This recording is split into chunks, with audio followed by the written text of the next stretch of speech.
Hello नमस्कार दोस्तों, welcome to examination channel. दोस्तों, मैं दो सब्जेक्ट पर एक वीडियो लेकर आया हूं। एक तो एक त्रुटि हुई एक्स सर्विसमैन की कट ऑफ बताने में, और दूसरा जो मार्किंग है उसके बारे में कुछ इन्फॉर्मेशन देने में। तो सबसे पहले तो एक राम सिंह चौधरी जी, हमारे एक्स सर्विसमैन, जो भाई ने मुझसे एक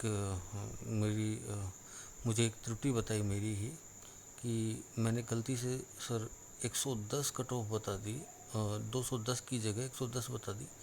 वो मैं जल्दबाजी में थोड़ा सा मैं अपनी भूल को स्वीकार करता हूँ और क्षमा चाहता हूँ सर सभी एक्स सर्विसमैन भाइयों से कि हाँ, ये त्रुटि हुई है।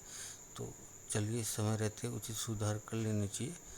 आपको अब मैं बता देता हूँ, थोड़ा सा इसको अब मौका मिला है तो थोड़ा सेपरेट बता देता हूँ। हाँ, मार्किंग की जो बात है वो अभी मैं करने वाला हूँ आपसे। तो वो भी एक महिला कैंडिडेट ने मुझसे पूछी थी, तो मैं उसके बारे में भी अभी डिस्कस करता हूँ। चलिए, एक्स सर्विसमैन में सर जनरल EWS OBC में 210 ±5 है, 110 नहीं, सॉरी, फिर से मैं माफ़ी मांगता हूँ आपसे। और दूसरी बात, जो नॉन TSP SC ST में है वो 140 ±5 है। तो ठीक है सर, मैं आगे से ध्यान रखूँगा। अब मार्किंग के बारे में बात करता हूँ तो मार्किंग के देखो, पहले तो एक मैं सेपरेट वीडियो बनाऊँगा, है ना। तो अभी फ़िलहाल तो मैं जैसे स्वयं के किसी अन्य की कॉपी को सार्वजनिक नहीं कर सकता हूँ, तो ठीक नहीं है। तो फ़िलहाल मैं आपको ओरली जो भी है समझाने का प्रयास करता हूँ। तो देखिए सर, बात ऐसी है कि सबसे पहले तो बच्चा अगर जब भी एग्ज़ाम में जाता है, फर्स्ट पेपर से लेके फोर्थ पेपर तक उसके एस्पिरेंट के दिमाग में एक वर्ड रहना चाहिए, वो है डायमेंशन। कि आप अगर कोई उत्तर आपके पास नहीं आ रही है, उसकी रूपरेखा आप नहीं बना पा रहे, तो आप डायमेंशन को लिखने का प्रैक्टिस कर रहे हैं उसमें, है ना। कुछ भी अलग अलग तरीके से आप लिखने को, क्वेश्चन को आना चाहिए आपको। जैसे और एग्ज़ामिनर होता है ना, एग्ज़ामिनर एक नहीं है सर, प्रत्येक प्रश्न पर आपको एग्ज़ामिन करने, कई बार एक ही एग्ज़ामिनर के पास, सॉरी, मैं कॉपी चेक जो करने वाले हैं उनके पास में जो है दो दो प्रश्नों का भी वो आता है कि आप दो प्रश्न चेक करने हैं किसी एग्ज़ाम में, किसी कॉपी चेक करने वाले व्याख्याता को, सीनियर व्याख्याता को। तो उनको क्या है, बहुत एक्सपीरियंस हो जाता है प्रश्न चेक करते करते। तो वो एक अलग मैटर है। मैं फ़िलहाल आज मार्किंग की बात करूँ, मतलब कि आपका सेपरेट मार्किंग की जाती है सेपरेट टीचर्स के द्वारा, और जिसके बारे में आपको नॉलेज तो होगी। बाकी मैं आज इस संदर्भ में जो ये वीडियो नहीं लेकर आया हूँ। तो मार्किंग का देखिए ऐसा हिसाब किताब है कि रिलेवेंस में लिखना होता है ना, चीज़ों को। जैसे फॉर एग्ज़ाम्पल 2023 में एक प्रश्न आया था, जैसे सूर्य मंदिर को लेके। अब सूर्य मंदिर के बारे में विद्यार्थियों के पास में डेटा जो है वो 4 से 5 जो फैक्ट बच्चों को पता थे, वो ज़्यादा से ज़्यादा उनकी विशेषताएं तोड़ मरोड़ कर लिख पा रहे थे। तो देखिए इसके अलावा बच्चों को इस तरीके से उस प्रश्न को घुमा देना था कि जैसे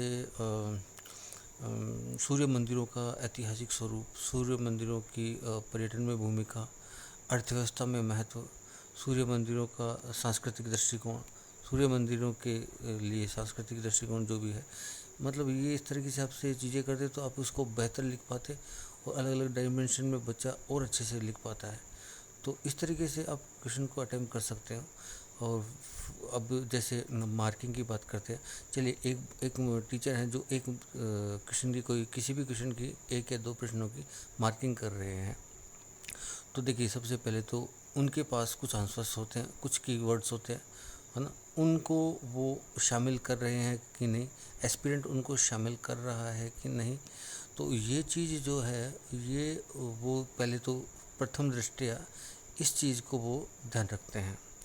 दूसरी बात वो रिलेवेंस में कितना लिख रहा है, मतलब कि उनके कीवर्ड्स के अलावा भी बहुत सारी ऐसी नॉलेज, बहुत सारा ऐसा ज्ञान उन्होंने उनको उनको अपने कैरियर में, अपनी क्वालिफ़िकेशन में उनके पास इतना होता है कि वो स्वयं विवेक से यदि कीवर्ड्स से आउट ऑफ आप जाते हैं, जैसे कोई 10 नंबर के प्रश्न में आपने जो जैसे इको सर्वे का कोई डेटा लिख दिया, तो वो अगर उन्हें पता है तो वो स्वयं विवेक से उस पर मार्किंग करेंगे और आपको नंबर देंगे, लेकिन नहीं पता तो उसको वेरीफाई करेंगे, है ना। तो ये चीज़ें भी वो करते हैं। ऐसा करते करते उस एक या दो प्रश्नों पर उनके पास इतना डेटा होता है कि सारे विद्यार्थियों की कॉपीज़ आसानी से चेक कर लेते हैं। तो फ़िलहाल तो ऐसा कोई खतरा नहीं है कि यदि आपने पहला क्वेश्चन अच्छे से नहीं लिखा तो दूसरे प्रश्न पर आपके उसका प्रभाव, नकारात्मक प्रभाव पड़ेगा, नहीं पड़ेगा सर, है ना।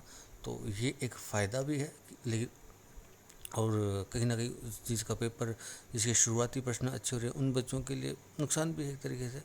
पर मैं तो मानता हूँ कि एक तरीके से मैं तो इसे बेनिफिट ही मानता हूँ बच्चे का। तो जैसे कि अब रिलेवेंस में बात करें तो जैसे कि आपने इस बार का कोई प्रश्न पूछा रिफाइनरी वाला, जैसे मान लो, तो रिफाइनरी वाले प्रश्न में आपसे पूछा गया, आपने लिखा HPCL प्लस RSMML, आपने लिखा 2018-16 जनवरी शायद, है ना, और 2000 स्थापना आपने 72,000 करोड़ बजट लिख दिया आपने, इसमें जो कार्मिकों के लिए जो भी सेवाएं हैं वो लिख दी। उसके अलावा आपने बॉम्बे हाई के बाद में देश का दूसरा जो है तेल उत्पादन वाला राज्य बना जिसमें रिफाइनरी की महत्वपूर्ण भूमिका है। तो इस तरीके से सर आपको अच्छे मार्क्स मिलेंगे। लेकिन मान लीजिए कि वो उसने पूछा होता कि रिफाइनरी की राजस्थान के सामाजिक जीवन पे पर क्या प्रभाव पड़ा, क्या प्रभाव पड़, मतलब ना, तो ये एनालिटिकल एक प्रश्न बना दिया उसने। तो फिर आपको सर वो पूरा उसको लिख के आना कि रोजगार सृजन वाला, जैसे सकारात्मक प्रभाव में, नकारात्मक प्रभाव में पर्यावरण प्रदूषण, है ना, भू क्षति। तो इस तरीके से आप चीज़ों को आपको इसमें जैसे मान लीजिए उसने बताया गाय की विशेषताएं क्या है, तो आप यदि गाय के दूध और गोबर की उपयोगिताओं को लिखने के बजाय आप 4 टांगे, 2 आँखें, 1 पूँछ लिख के आ रहे हो, तो सर फिर वो पूँछ ही देगा फिर आपको, मतलब आपकी कॉपी में कुछ नहीं देगा वो, जो कुछ नहीं देंगे जो व्याख्याता हैं। तो ये तो सर ये सामान्य सी बातें हैं जो मार्किंग में होती है। रिलेवेंस में लिखोगे, अगर 10 नंबर के प्रश्न में आपको 20 से 22 पंक्तियाँ मिलती हैं, आप 15 पंक्तियाँ रिलेवेंस में लिख के आ रहे हो और आपके 100 शब्द कंप्लीट हो रहे हैं, तो आपकी हर 3 से 4 पंक्तियों पर आपकी मार्किंग देना शुरू करते हैं। हर 3-4 पंक्तियों पर मार्किंग देते हैं वो, लेकिन उन्हीं पे देते हैं जहाँ पे आपने रिलेवेंस में लिखा है, बाकी नहीं देते हैं फिर वो। तो ये एक सामान्य सी चीज़ें हैं सर, और इसके लिए मैं एक सेपरेट वीडियो भी लाऊंगा, है ना, और प्रयास करूंगा जब भी लाऊंगा तो स्वयं की कॉपी के हिसाब से मैं बताऊंगा और देखूंगा कि सही ऐसा करना सही है सब चीज़ें, तो मैं करूंगा बिल्कुल, है ना। तो मैं खुद एक बार निर्णय लूँगा इसमें। अच्छा, एक चीज़ मैं और बताऊंगा कि यार बहुत बहुत प्यार मिला है आप लोगों से, और हाँ, मैं उम्मीद करता हूँ कि जैसे जो भी विद्यार्थी, एक किसी बच्चे ने कहा कि मैं आपसे बात करना चाहता हूँ, तो देखिए मैं आशान्वित हूँ कि मैं इस बार मैं मतलब अच्छा परफॉर्म करूँगा, आप लोग भी अच्छा परफॉर्म करोगे, और हमें मुझसे जुड़े हुए जो भी बच्चे हैं और भी बच्चे जुड़ेंगे हमसे, तो सभी का सिलेक्शन हो और सभी ट्रेनिंग सेंटर पे मिले हैं। तो इसी आशा के साथ चलिए मैं अपने शब्दों को विराम देता हूँ, और शुभ रात्रि।